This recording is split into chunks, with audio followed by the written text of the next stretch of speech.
우리는 개인의 부흥, 교회의 부흥, 영적 부흥을 위해서 한 주간 동안 기도하면서 주님의 가르침의 말씀을 통해 부흥의 길로, 영적 각성의 길로 우리는 걸어가기를 소원해서 기도하고 있습니다.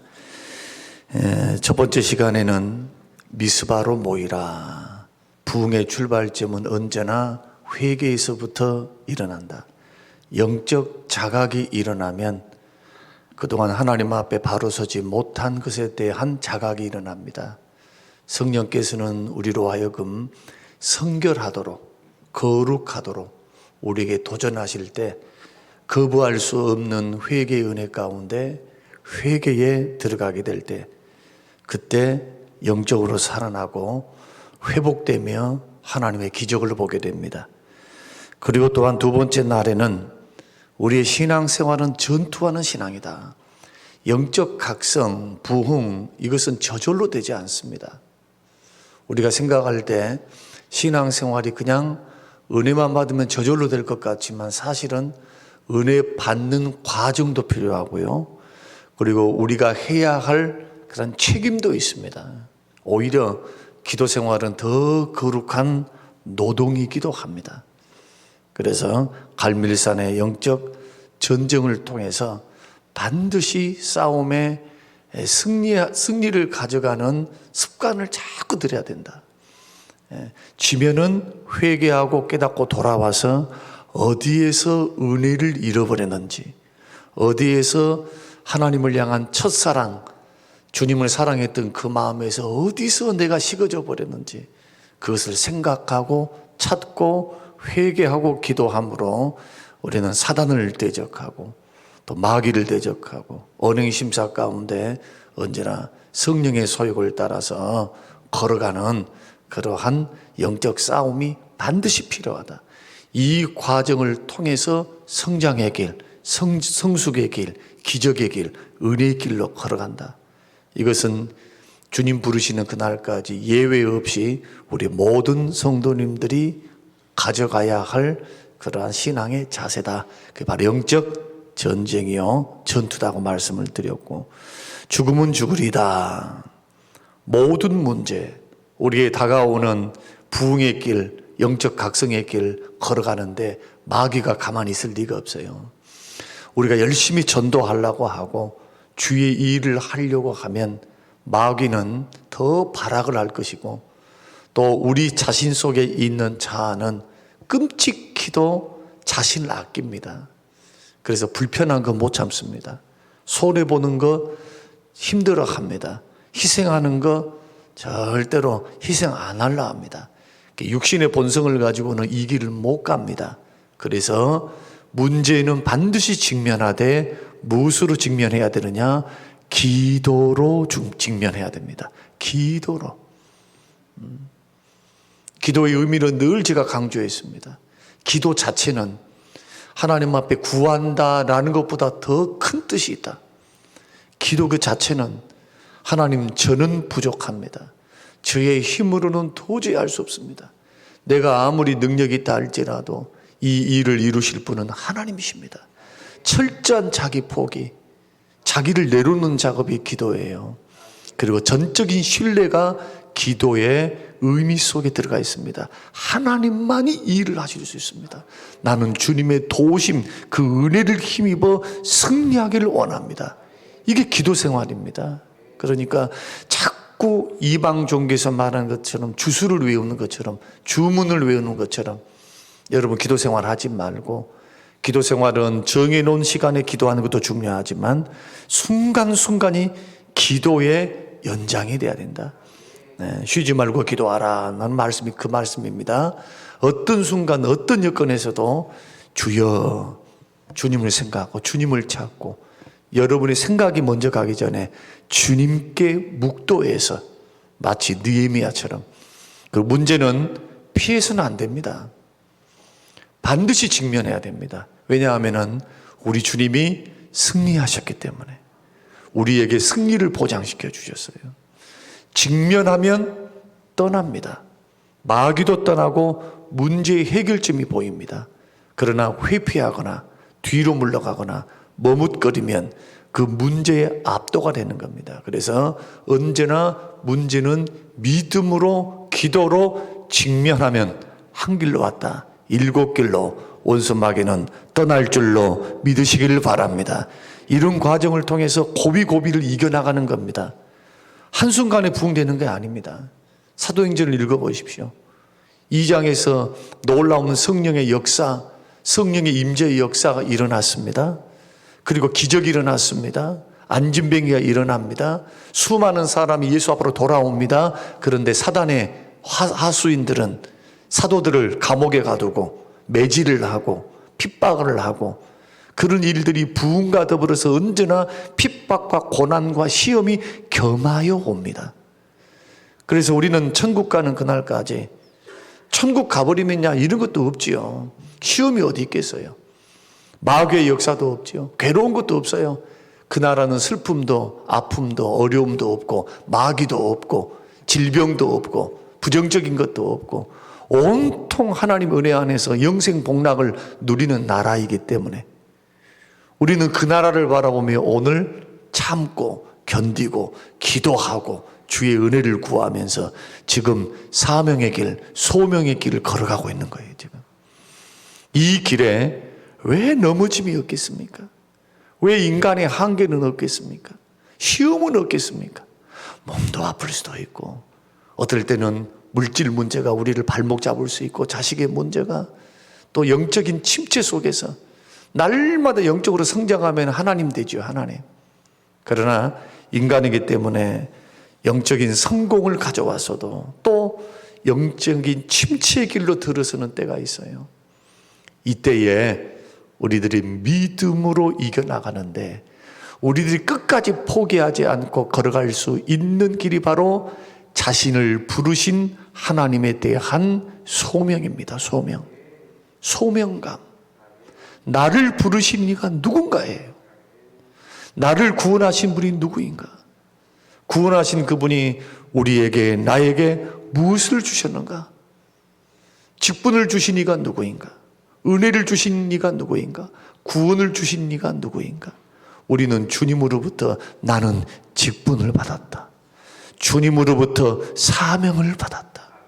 주일학교 교사로, 목사로, 장로로, 권사로, 안수집사로 나를 충성되이 여기셔서 성림 교회를 세우라고, 교회를 위해서 하나님이 부르신 하나님의 일꾼이다.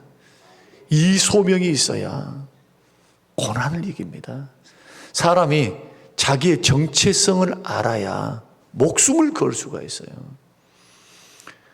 자기의 정체성을 모르고 혼탁한데 내가 아버지인가 아니면은 여관 주인인, 여관집 들락거리는 아저씨인가? 여러분, 가정을 세우고 갈 때도 내가 이 집의 가장이야 라고 하는 정체성. 나는 아버지이고 내 아내가 있고 내 자식들이 있다. 내가 무너지면 내 가정이 무너진다. 내 자식들은 천뚝꾸러기 되고 피곤한 인생, 괴로운 인생, 고생하는 인생을 살 수밖에 없다. 나는 정신을 차려야 한다. 아버지로서의 사명감 아니겠습니까? 정체감. 마찬가지로 우리가 교회를 받들고 섬기고 주님 나라 갈 때까지 우리들이 흔들림 없는 그러한 믿음 생활, 소명 생활, 봉사 생활을 하기를 원하신다면 나를 부르신 주님 앞에서 정체성을 확인하시기를 주님의 이름으로 축원합니다. 그렇다면 이러한 정체성을 받을 수 있는, 소명을 받을 수 있는 과정이 있겠죠. 과정이. 오늘 본문 말씀 보면은 이사야 선지자가 소명을 받는 대목입니다. 어떻게 해서 하나님께서 그를 부르셨을까? 주의 음성이 이렇게 들렸습니다. 누가 우리를 위해서 갈고, 누가 우리를 위해서 갈고, 누가 우리를 위해서, 누구를 위해서요? 성부, 성자, 성령, 하나님을 위해서. 누가 우리를 위해서 일을 하고, 누가 우리를 위해서 함께 우리의 동역을 감당할까? 소명자를 부르시는 장면 아니겠습니까? 우리 주님은 지금도 일할 일꾼들을 부르고 계십니다. 일꾼들을 부르셔요. 뭘 통해 부르실까요? 개인의 기도 응답으로도 부르시지만 교회를 통해서 부르신 거예요. 교회를 통해. 그래서 여러분들이 중직자로 세움을 받았다면 늘 강조합니다만은 옆교회를 위해서 세우신 것이 아니에요. 옆교회 있다가는 막 이것저것 또 잘하면서 몸된 교회를 자기에게 하나님 허락하신 그 직분을 주신 교회를 소홀히 하는 것은 결코 질서상으로 옳은 방법이 아닙니다. 많은 성도들이 착각하는 것이 뭐냐? 10의 1조를 자꾸 다른 데를 드리려고 그래요. 여러분, 10의 1조는 그 교회를 위해서 주시는 하나님의 의무입니다. 의무. 그러니까 모든 교회가 다 교회니까 하나님 아버지께 한 거라 생각하는 착각이라 이거예요. 이게. 그래서 언제나 각 지파별로 헌금을 드릴 때 지파가 드리는 그 목적, 그때는 성전이 하나였죠. 성전이 하나였어요. 성전이. 오직 성전은 예루살렘에 하나 있어요. 그리고 그 성전에서 봉사하고 레위 지파는 6개 고을에 살고 있었습니다. 6개 고을. 동쪽에 3개, 서쪽에 3개. 이 고을의 레위 지파가 얼마나 숫자가 많습니까? 분명히 성전에 드리는 것은 분명히 하나님 앞에 드리는 10의 1조지만 12지파가 주었던 것을 가지고 그 공동체를 섬기는 자들을 먹이고 그 다음에 성전을 유지하는 일에 썼습니다. 지금으로 말하면 지교회를 통해서 섬기라고 주시는 역사다. 이러한 것을 체계적으로 배워놔야 돼요. 그리고 직분자로 세우심 받았다면 우선순위가 몸된 교회입니다. 예배를 드릴 때도 이 자리에서 예배를 드려야 돼요. 이 자리에서 힘써야 돼요. 정해준 예배 시간, 하나님의 교회, 여기에서 헌신을 하고 열심을 보이고 그래야 본이 되죠. 자녀들이 바라볼 때도 주위에 있는 초신자들이 바라볼 때도 그래야 본이 될 거 아니에요. 지교회로 보내주신 것은 이런 의미를 갖고 있습니다. 오늘 저는 우리 집사랑 우리 아이들하고 같이 새벽 기도를 나오면서 김성복 장로님, 박영순 권사님 이야기를 했습니다. 지금까지 16년 동안 제가 보고 있지만은 너무너무 신실하신 분들이에요.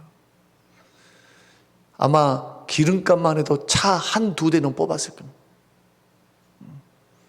특별 새벽 기도. 옛날에는 새벽 기도 계속 나오셨어요. 특별 새벽 기도. 수요일 밤. 그리고 언제나 빠질 것 같으면 문자를 해요. 목사님 이만해서 이번에 이렇게 점잖은 분이 어디 있어요? 신사적인 분이 어디 있냐고요. 인격적이면서도 배려함 질서 안에서. 그러니 너무너무 귀하다. 너무너무 감사하다. 너무너무 힘이 된다. 본이 된다. 그뿐만이 아니죠. 가까이 계셔서 잘 나오신 분들은 얼마나 좋아요. 봉선도 끝터리에서 또 노대동에서 새벽기도 때 늘 하나님 앞에 머물러 서려고 하시는 분들 너무 감사하고 먼 거리에서도 그렇지만 가까운 거리에서도 나를 부르시는 그 하나님이 성림교회의 성도로 부르셨고 직분자로 부르셨으니 가장 큰 감당이 예배생활, 헌금생활, 기도생활, 봉사생활 아니에요. 봉사생활. 여기 사명을 가지고 섬길 줄 알아야 중직자고 직분자이지. 그러지 않고 그냥 여기도 교회고 저기도 교회니까 막 천만의 말씀이에요. 천만의 말씀이에요. 하나님의 부르심은 그렇지 않습니다. 이런 사람들은 무교회주의자예요. 무교회주의자. 무교회주의자는 하나의 교회 역사에서 흐름 속에서 나타나는 그러한 자들이었지만은 그런 사람들이 지금은 흔적도 없이 사라지고 있어요. 그러나 그러한 영향력은 아직도 도처에 남아 있어요. 여러분, 주님이 우리를 부르실 때 공동체 안으로 부르신 줄로 믿으시기를 바랍니다. 개인으로 부르셨지만, 개인으로 다가가서 구원하셨지만은 공동체 안으로 구원받아서 섬기도록 부으신 거예요. 이게 교회, 에클레시아. 하나님께서 구원받은 택한 백성들을 불러 모으셨다는 뜻입니다. 그래서 오늘 이 소명과 사명을 확인해 보자는 겁니다. 나는 주일학교 교사의 사명이 있는가? 사명이 의무도 있습니다. 책임감도 있습니다.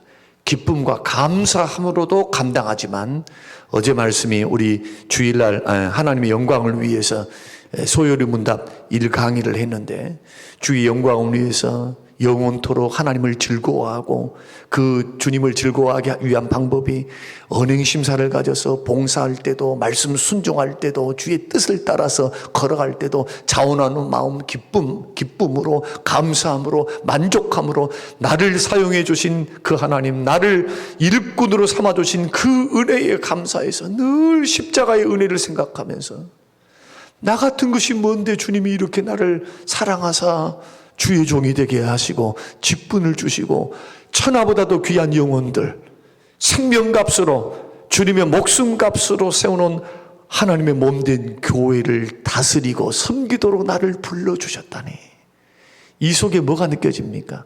이 소명, 이 사명 안에 겸손이 느껴져요. 겸손. 주의 은혜를 맡긴 자격이 없는 자를 나를 세워주신 그 은혜에 대한 감격. 얼마나 섬김이 아름답겠습니까? 이런 섬김과 이러한 부르심 앞에 우리들이 서 있는가를 점검해 보라는 거예요, 이 새벽에. 그리고 방송을 통해 들으시는 우리 성림교회 참여하시는 성도님들도 이 부분을 보라는 겁니다. 그러면 사명을 받는 과정이 있습니다. 오늘 거두절미하고 너무나 많이 들었던 말씀이기도 하지만 배경을 다 설명할 수 없어요, 짧은 시간에. 하나님께서 제일 먼저 어떻게 역사하시느냐.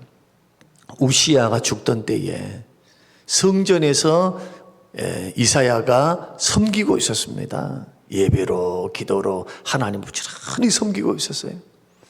섬기고 있었는데 갑자기 하늘문이 열리고 하늘 보좌가 보입니다. 스랍들이 찬송을 합니다. 찬양을 합니다. 보는데 하나님의 보좌에 하나님께서 앉아 계세요. 그 보좌에 계시는 하나님을 봅니다. 오늘 본문이 그렇죠. 내가 보좌에 계시는 하나님을 비웠다. 여호와를 배우심이로다. 화로다 나여 망하게 되었도다. 부정한 내가 거룩하신 하나님을 만났으니 나는 죽을 수밖에 없다. 모세 이후로 하나님을 본 분이 어디 있습니까? 한 사람 없어요. 하나님 만난 사람 없습니다. 영광의 보좌에 계시는 하나님의 얼굴을 본다고요? 천만의 말씀이죠. 그래서 모세도 하나님의 얼굴을 보여주시지 않으셨어요. 모세에게도.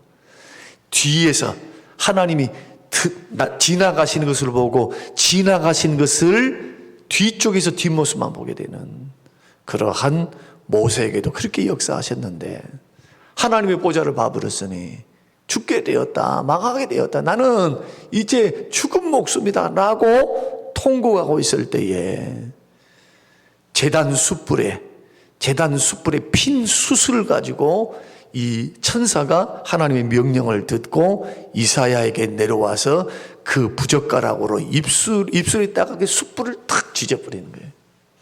그러면서 뭐라고 선포하느냐? 내 악이 제거되었고 내가 죄의 사함을 받았다.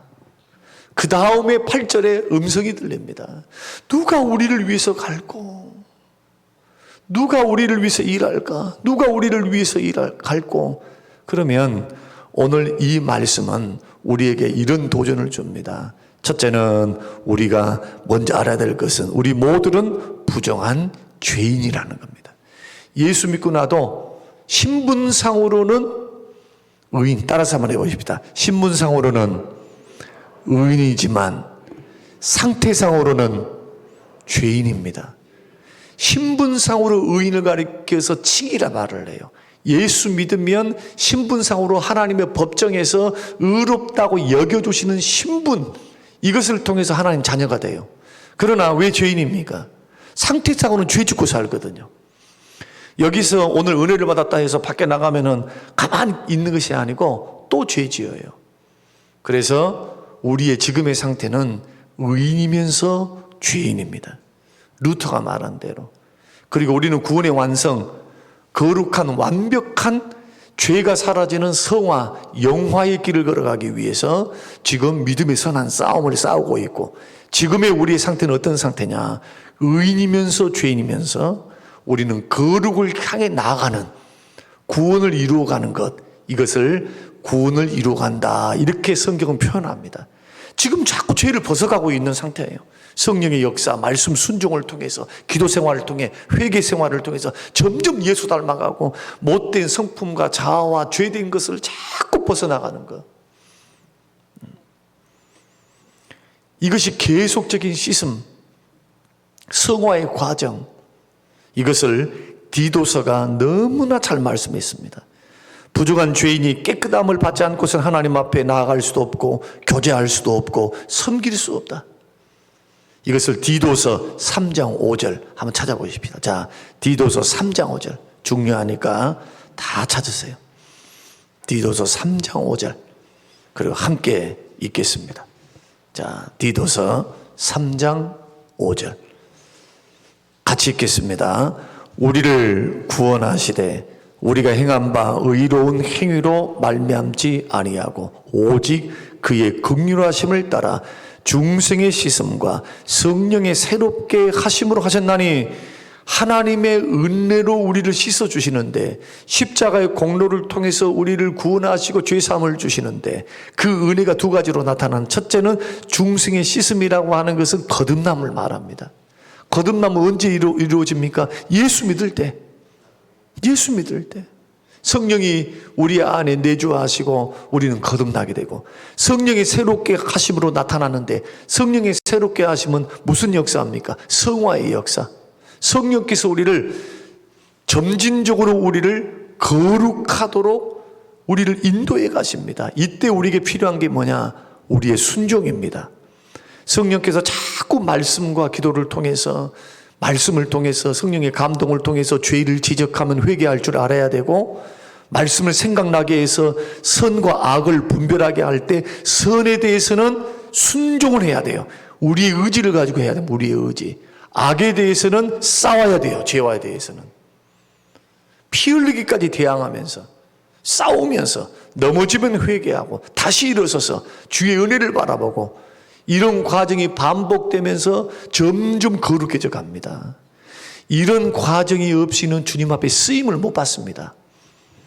쓰임 받을 수가 없어요. 그래서 오늘 저와 여러분이 소명이 분명하다면, 자, 사명을 확인했다면, 아, 나를 부르신 분이 하나님이시구나.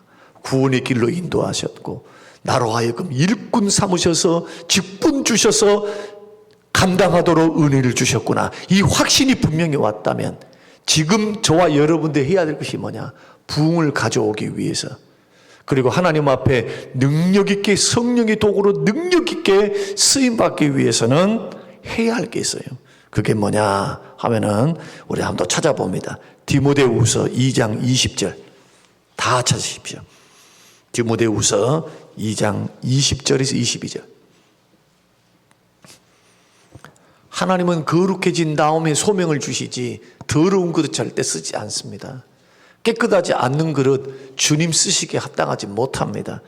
2장 20절부터 22절 다 같이 읽겠습니다. 시작. 큰 집에는 금그릇과 은그릇뿐 아니라 나무그릇과 질그릇도 있어 귀하게 쓰는 것도 있고 천하게 쓰는 것도 있나니, 그러므로 누구든지 이런 것에서 자기를 깨끗게 하면 뭐한 그릇이 된다? 귀히 쓰이는 그릇이 된다. 그러면 귀하게 쓰신 분이 누구십니까? 사람이 씁니까? 하나님이 쓰시는 거예요. 귀하게 쓰는 거예요. 귀하게. 이런 것에서 자기를 깨끗게 하면, 이런 것이 뭡니까?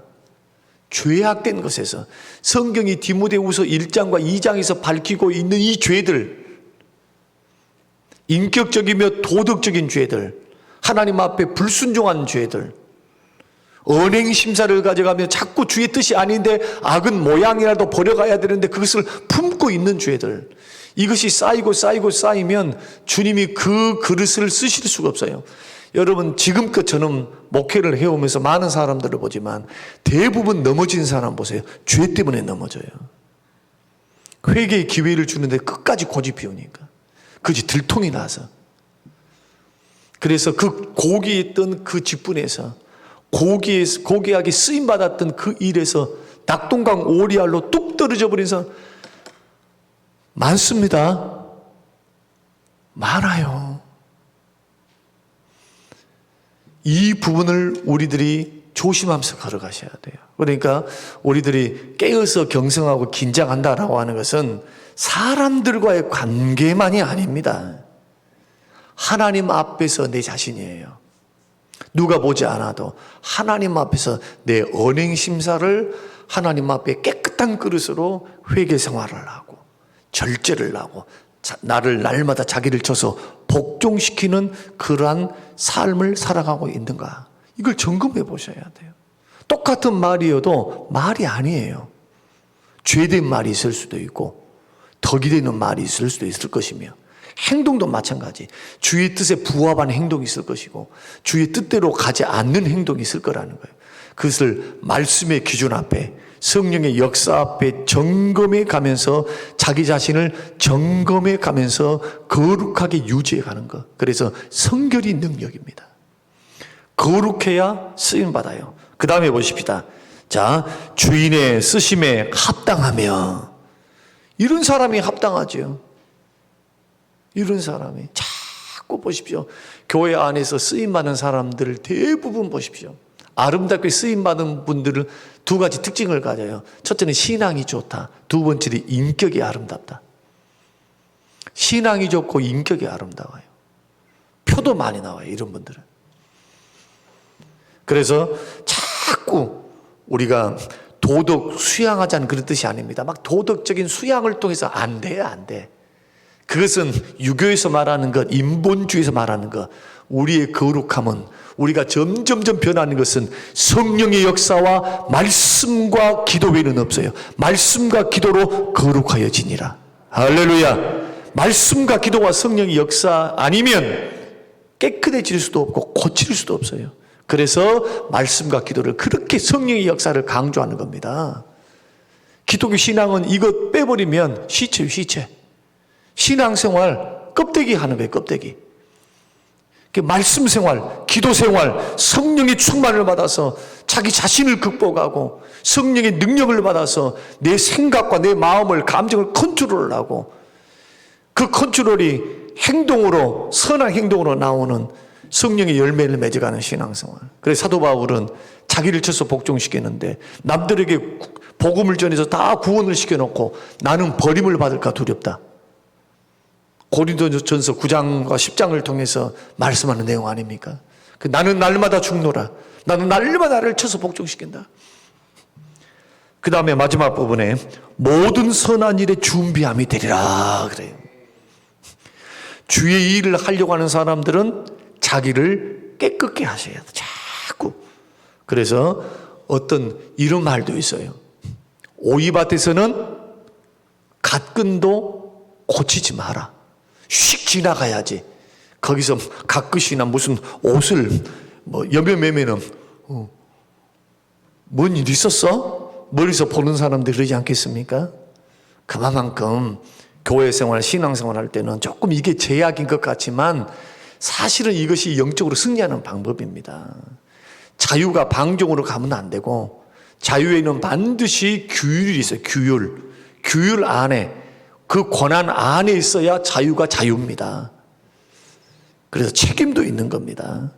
오늘 결론적으로 오늘 말씀을 통해 이제 4일 동안 제가 근본적인 말씀, 부흥을 위해서, 내일은 이제 성령의 역사를 통한 폭발적인 부흥에 대해서 우리가 이제 말씀을 나눌 텐데, 이 첫 번째부터 네 번째 말씀은 다 우리 자신들이 먼저 준비해야 될 거예요. 사랑하는 성도 여러분, 오늘 우리 모두는 아직도 구원이 완성이 안 된 부족하고 연약한 분들입니다. 언제든지 넘어질 가능성이 있어요. 부정한 죄인이 예수 믿음으로 의롭다함으로, 신분상으로 의롭다함을 받았지만 아직도 상태상으로는 예수 닮기에는 아직 멀었잖아요. 그러나 이런 죄가 자꾸 회개되지 않고 고쳐지지 않고 이것이 죄된 습관이 되어서 자꾸 놔두면 이 죄는 자라갑니다. 이것이 가만히 있는 것이 아니라 이것이 자라가요. 점점점 자라가. 자기도 모르게 그것이 인격이 돼버려요. 자꾸 자기 자신의 마음을 지키고 자기 자신의 생각과 어랭심사를 점검하셔야 돼요. 제일 좋은 방법은 새벽 기도입니다. 새벽 기도에 저는 나를 돌아봅니다. 여러분, 새벽 기도하면서 목사가 그냥 무조건 주십시오만 하고 계신 줄 아세요? 성도들 중보 기도하면서 이 강단에 엎드려서 나 자신을 돌아봐요. 주님 앞에 실수한 것은 없는지, 주님 앞에 부끄러운 것은 없는지, 내가 더 소홀히 한 것은 없는지 자아 성찰이라 합니다. 이런 역사를 통해서 여러분 하루하루 준비되어서 깨끗한 여러분 그릇이 되어 주님이 끝까지 우리를 놓지 아니하시고 효과적으로 능력 있게 쓰임 받는 우리 모든 분들이 되셔서 죄는 빨리 벗을수록 좋고 끊을수록 좋고 선한 것은 장성한 어른이 되어서 자꾸 선한 데는 독려하고 격려하고 세워주는 방향으로 자꾸 나아가면 저와 여러분들은 머지않은 장래에 기적을 보게 될 것이고 하나님이 이렇게 우리를 사용하셨고 내 가문과 우리 교회를 사용하셨노라고 여러분 고백할 날이 분명히 올 줄로 믿습니다.